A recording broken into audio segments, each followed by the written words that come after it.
Let's talk a little bit about what is the principal topic. We actually have two things we need to talk about in this, with regard to this session. One is the unsession, which the governor has mentioned. But before we get to the unsession, I want to say a few words about the bonding bill, because this is a year that typically you see a great deal of activity in bonding. Maybe I should pick on you, Representative Hackbarth. You're our most senior member here, I think. So talk a little bit about the bonding bill and where you think we're going with that. And well, I'm not on capital investment, so I used to be and I'm not now. But my concern is that we did a small bonding bill last year.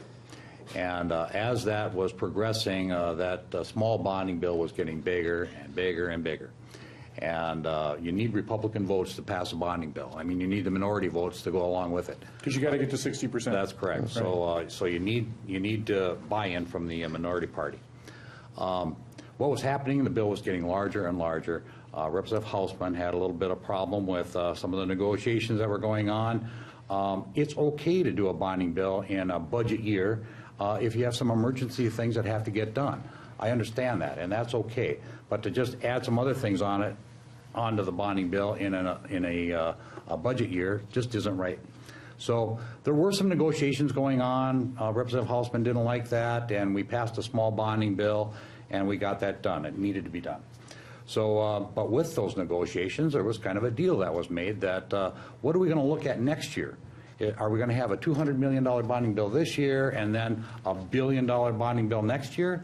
We don't think so. So there was kind of an agreement. I don't remember the exact amount, but it was something like in the neighborhood of $800 million for a bonding bill in the bonding year, the second year of the session. So, but now what I'm hearing is the bill is going to be far beyond $800 million. That's a lot more than what the agreement was.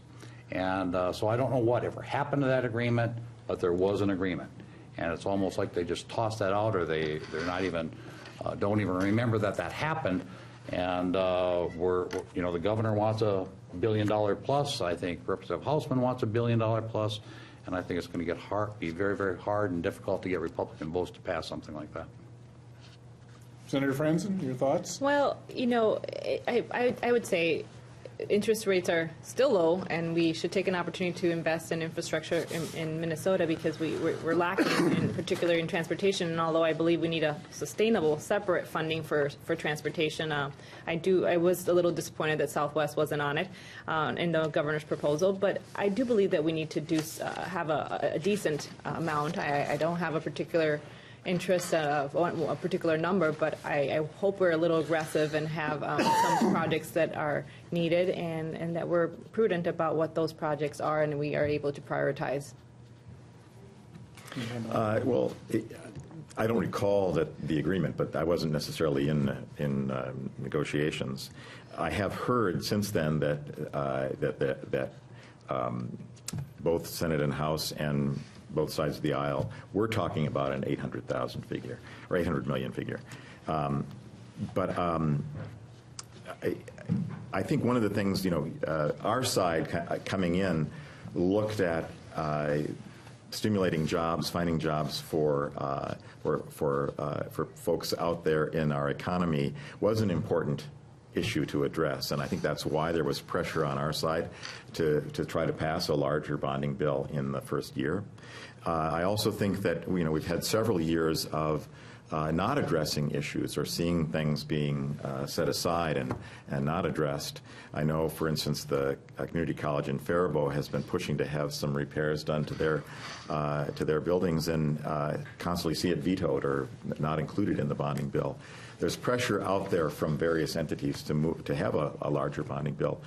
I recognize we do need to have Republican votes to make it happen, and how we balance that out, have a large enough bill to take care of some of the pressure that's out there to repair things, and we do have infrastructure needs. How to meet that is one thing, and yet also to make sure we can balance off and get the votes we need to pass it. I do remember the deal that was cut, the kind of a global deal, and it was basically $1 billion less what we spent last year. I don't think we're going to bring Republican votes to the table if we get much higher than that, and I'm not so sure how many will be there at that number. So I don't see this bonding bill getting up to $1 billion and actually happening, because I don't think we're going to bring the votes to the table for a bonding bill of that size. I think we'd probably be willing to stay with the global deal. Past that, I think it's going to close the doors pretty quick.